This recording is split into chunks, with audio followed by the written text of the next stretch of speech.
Rainy సీజన్లో rain బాగా వస్తుంది, వర్షం బాగా వస్తుంది. మనం ఇప్పుడు వెళ్ళాలి బయటికి.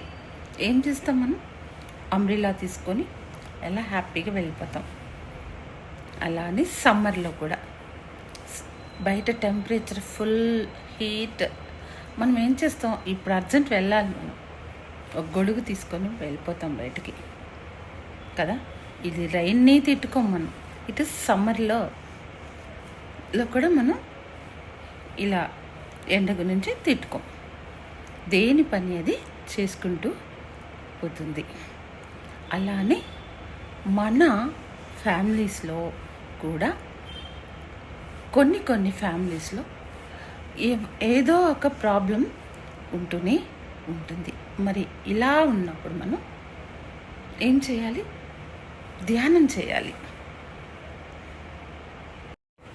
మరి మనకి ఈ ధ్యానం ఎలా పనిచేస్తుంది అంటే, రైనీలో బయటకు వెళ్ళినప్పుడు మనకి గొడుగు ఎలా పనిచేసింది, సమ్మర్లో బయటకు వెళ్ళినప్పుడు గొడుగు ఎలా పనిచేసిందో, మన ఫ్యామిలీలో వచ్చేటువంటి ప్రాబ్లమ్స్ నుంచి మనల్ని మనము కాపాడుకోగలుగుతాము ఈ ధ్యానము అనే గొడుగు ద్వారా.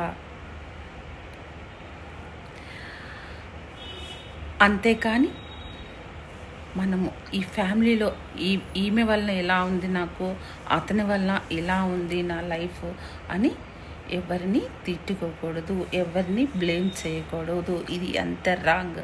ధ్యానము అనేది చేయకపోవటమే ఒక పెద్ద రాంగ్. ఎవరిని కూడా బ్లేమ్ చేయకూడదు. ఈ ధ్యానం చేయడం వలన మనసు ప్రశాంతంగా,